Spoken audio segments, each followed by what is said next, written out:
ফের দুর্যোগের বেগ। বঙ্গোপসাগরে ঘূর্ণাবর্ত, রাজ্য জুড়ে বৃষ্টি। মঙ্গলবার পর্যন্ত রাজ্যের সব জেলায় বজ্রবিদ্যুৎ সহ বৃষ্টির পূর্বাভাস।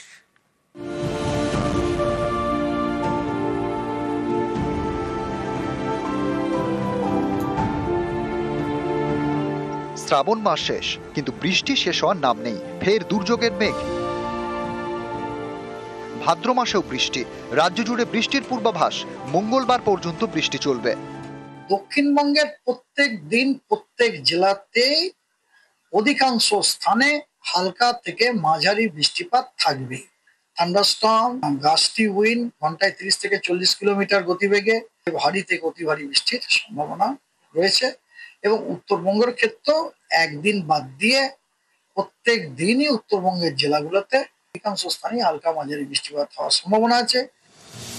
বঙ্গোপসাগরে ঘূর্ণাবর্ত, এর জেরে মঙ্গলবার পর্যন্ত রাজ্যের প্রত্যেকটি জেলায় বৃষ্টির পূর্বাভাস। উত্তরবঙ্গের সব জেলাতেই দফায় দফায় বৃষ্টি চলবে। দক্ষিণবঙ্গেরও সব জেলায় বজ্রবিদ্যুৎ সহ হালকা থেকে মাঝারি বৃষ্টি, সঙ্গে ঝোড়ো হাওয়া।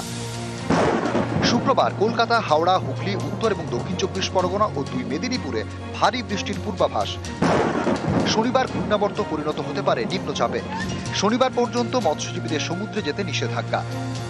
21 তারিখ থেকে 23 তারিখ পর্যন্ত তারা যেন নর্থ বে অফ বেঙ্গল এবং তার এবং off and along West Bengal coast এবং উড়িষ্যা কোস্টে তারা যেন সমুদ্রে ভেঞ্চার করতে না যায়। মিনিমাম টেম্পারেচারটা 25 থেকে 27-এর মধ্যে থাকবে, আর ম্যাক্সিমামটা 29 থেকে 31 ডিগ্রির মধ্যে। নিউজ 18 বাংলা।